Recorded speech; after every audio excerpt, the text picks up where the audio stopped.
9th chapter 4 session second.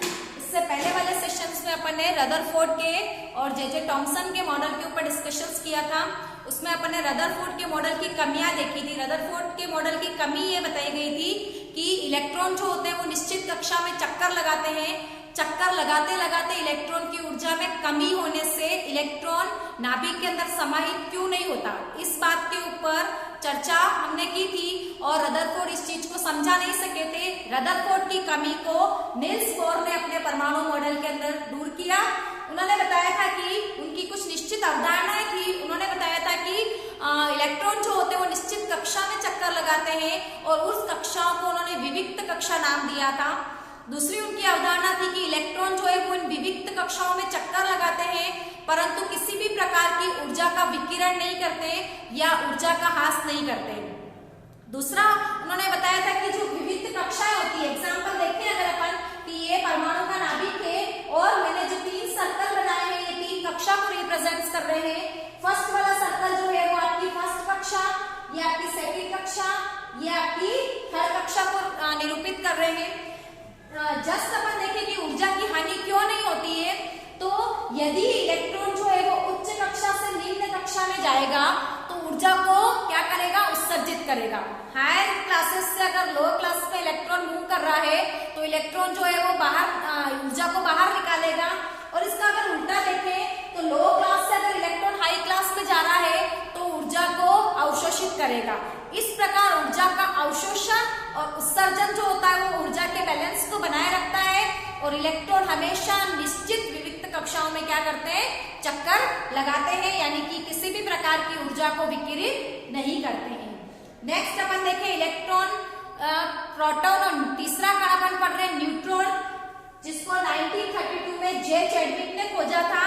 इस पर किसी प्रकार का कोई आवश्यक नहीं पाया जाता, इसलिए अनावश्यक कण होता है और इसका द्रव्यमान जो होता है वो प्रोटॉन के द्रव्यमान के बराबर होता है।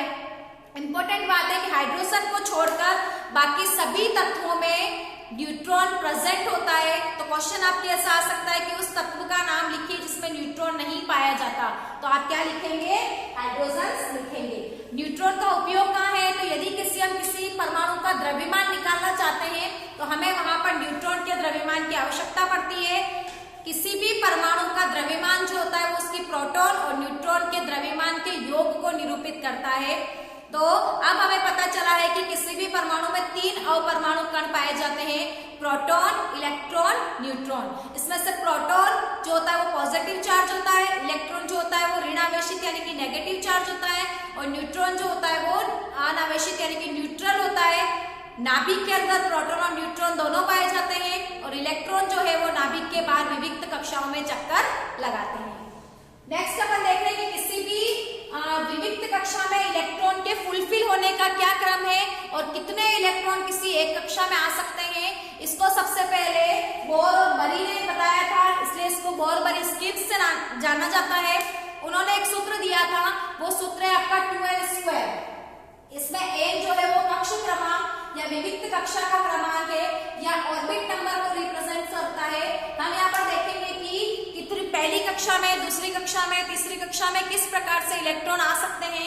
सूत्र से अगर अपन निकालें तो पहली कक्षा में आपके 4 इलेक्ट्रॉन, दूसरी कक्षा में 8 इलेक्ट्रॉन, तीसरी कक्षा में 18 इलेक्ट्रॉन, चौथी कक्षा में करेंगे तो 2 × 4 का होल स्क्वायर 16 × 2 यानी कि 32 इलेक्ट्रॉन आ सकते हैं और पांचवी कक्षा में आपके लगभग 50 इलेक्ट्रॉन तक आ सकते हैं।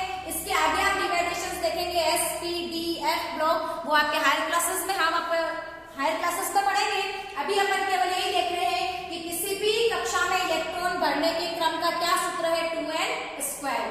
दूसरा इन्होंने बताया था कि सबसे बाहरी कोश में अधिकतम इलेक्ट्रॉन की संख्या कितनी होनी चाहिए, 8, जिसको अपन अष्टक का नियम भी कहते हैं। कोई परमाणु कब स्थायी होता है, जब उसके बाह्यतम कोश में या तो इलेक्ट्रॉन का पेयर हो या उसके बाह्यतम कोश में 8 इलेक्ट्रॉन हो या अष्टक पूर्ण हो। जिस परमाणु के बाह्यतम कोश में 8 इलेक्ट्रॉन है या इलेक्ट्रॉन का पेयर है वो रासायनिक रूप से जनरली अक्रियाशील होता है। जैसे कि एग्जांपल सारी नोबल गैसेस, निष्क्रिय गैसें, आर्गन, नियोन, क्रिप्टोन, जीनोन। आप देखते हैं आर्गन का परमाणु क्रमांक देखें अगर तो उसके बाह्यतम कोश में आपको 8 इलेक्ट्रॉन मिलेंगे। इसी प्रकार नियोन का देखें, जिनोन का देखें, ये सभी रासायनिक रूप से अक्रिय गैसें मानी जाती है। जिस परमाणु के आयतन कोश में 8 इलेक्ट्रॉन नहीं है, वो परमाणु जो होता है अन्य परमाणु के साथ में क्रिया करने की या रासायनिक बंध बनाने की क्षमता रखता है और नए नए यौगिकों का निर्माण करता है। तीसरा अपन देख रहे हैं इसकी विशेषता कि कक्षक जो होते हैं वो क्रम अनुसार बढ़ते हैं। क्रम अनुसार बढ़ने का मतलब पहले इलेक्ट्रॉन पहली कक्षा में भरेंगे, पहली कक्षा में हमको पता है 2 इलेक्ट्रॉन आ सकते हैं, फिर उसके बाद जो इलेक्ट्रॉन है वो दूसरी कक्षा में 8 इलेक्ट्रॉन आ सकते हैं, उसके बचे हुए इलेक्ट्रॉन जो है वो तीसरी, चौथी, पांचवी कक्षा के अंदर भरेंगे। कक्ष क्रमांक हमेशा इनर से आउटर की ओर चलेगा। सबसे नाभिक के पास वाली कक्षा जो है वो पहली कक्षा मानी जाती है, उसके बाद आप आगे की ओर कक्षाओं को क्रमानुसार अरेंज कर सकते हैं। अब फिर मैंने आपको बताया था संयोजकता। संयोजकता किसको कहते हैं? किसी भी परमाणु के अन्य परमाणु से संयोग करने की क्षमता संयोजकता कहलाती है। एग्जाम्पल देखें अपन कि हमारे 2 हाथ है तो हम अन्य 2 व्यक्तियों के साथ में बंध बना सकते हैं, बॉन्ड बना सकते हैं, तो हमारी संयोजकता कितनी मानी जाती है? 2। ऑक्टोपस का एग्जाम्पल ले लें तो उसके 8 भुजाएं होती है, तो एक बार में 8 जनों के साथ में बॉन्ड बना सकता है या 8 जनों के साथ में जुड़ सकता है, तो उसकी संयोजकता एग्जाम्पल के लिए कितनी हो गई? 8। तो किसी भी परमाणु के बाह्यतम कोश में जो इलेक्ट्रॉन उपस्थित है वो उसकी संयोजकता कहलाएगी, क्योंकि उन्हीं इलेक्ट्रॉन के आधार पर वो क्या करेगा? अन्य परमाणु के साथ में बॉन्ड बनाएगा। एग्जाम्पल अगर अपन देखें, सोडियम का एग्जाम्पल लेके माना कि तो सोडियम का परमाणु क्रमांक कितना होता है? 11। अब इसकी संयोजकता कैसे निकालें? तो इस नियम का अपन फॉलो करेंगे कि पहले कक्ष में माना कि सोडियम के प्रथम कक्षा में कितने इलेक्ट्रॉन आ सकते हैं? 2। दूसरी कक्षा में कितने आएंगे? 8। अब टोटल है 11 में से 8 और 2 10 चले गए, तो तीसरी कक्षा जो बची है उसमें कितने इलेक्ट्रॉन आ सकते हैं? 1 इलेक्ट्रॉन। सोडियम में कितनी कक्षाएं होगी? 3 कक्षाएं होगी, है ना। तो जैसे अपन देख रहे हैं कि बाह्यतम कोश में 1 इलेक्ट्रॉन है, इसका फुलफिल कैसे होगा? देखो मैंने पहली कक्षा में 2 इलेक्ट्रॉन भरे, दूसरी कक्षा में 8 इलेक्ट्रॉन भरा और तीसरी कक्षा में मैंने 1 इलेक्ट्रॉन भरा। ये जो 2, 8, 18 ये है ना, ये मैक्सिमम लिमिट है कि इतने इलेक्ट्रॉन इस कक्षा में आ सकते हैं। मिनिमम तो कितने भी हो सकते हैं, मैक्सिमम लिमिट आपकी क्या है? 2, 8 और 18। तो सोडियम के बाह्यतम कोश में कितने इलेक्ट्रॉन है? 1। यदि मैं इस 1 इलेक्ट्रॉन को निकाल देती हूँ तो ये पूरी कक्षा क्या हो जाएगी? आपके हट जाएगी, है ना। तो आप देखो इसकी बाह्यतम कक्षा क्या रहेगी? ये, और इसमें कितने इलेक्ट्रॉन है? 8। सोडियम 1 इलेक्ट्रॉन को त्यागता है तो उसके बाह्यतम कोश में अष्टक नियम लागू हो जाता है और सोडियम अपने आप को क्या कर लेता है? स्थायी कर लेता है। तो सोडियम के बाह्यतम कोश में 1 इलेक्ट्रॉन, तो उसकी संयोजकता कितनी हो गई? 1, यानी कि वो किसी अन्य परमाणु के साथ में कितनों के साथ में बॉन्ड बना सकता है? 1 के साथ में।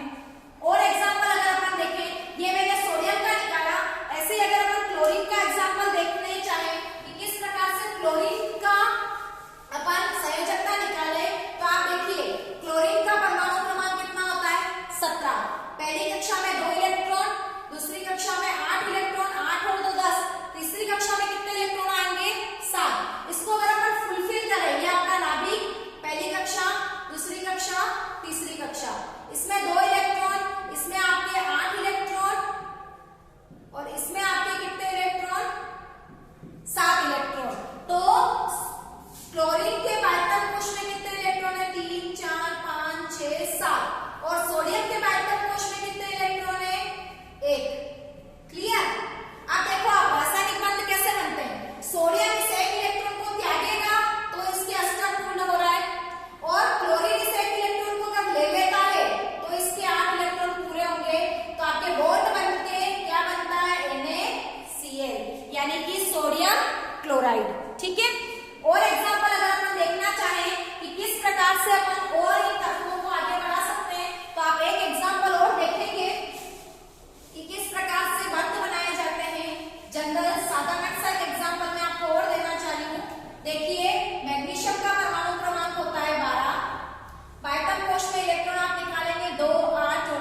दोनों एक दूसरे के उल्टे हैं।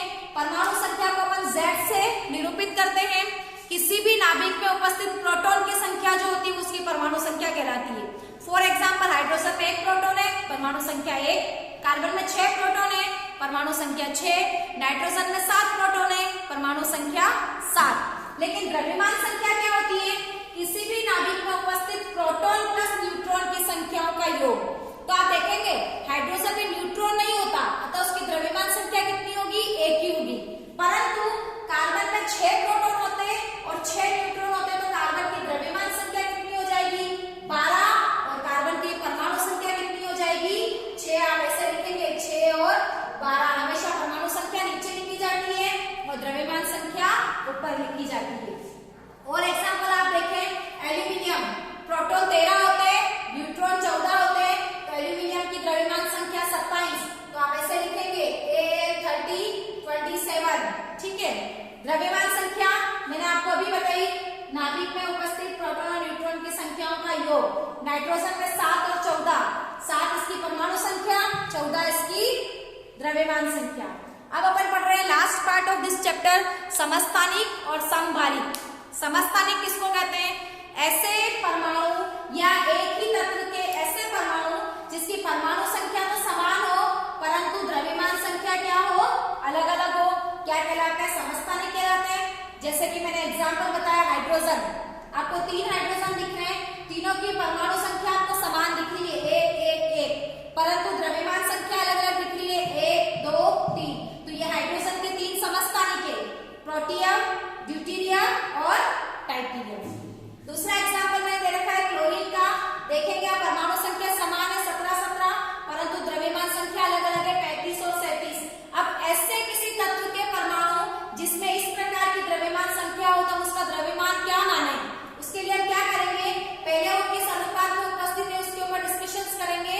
जो अनुपात आपका 3:1 है इस क्लोरीन के समस्थानिक में, हम इसको 75/100 यानी कि सॉल्व करेंगे। 35 × 75/100 और यहाँ पे अपन 25/100 करके इसको सॉल्व करेंगे तो आपके आंसर आएगा 35.5 म्यू। यानी कि क्लोरीन का समस्थानिक में द्रव्यमान संख्या क्या होगी किसी भी क्लोरीन की? 35.5।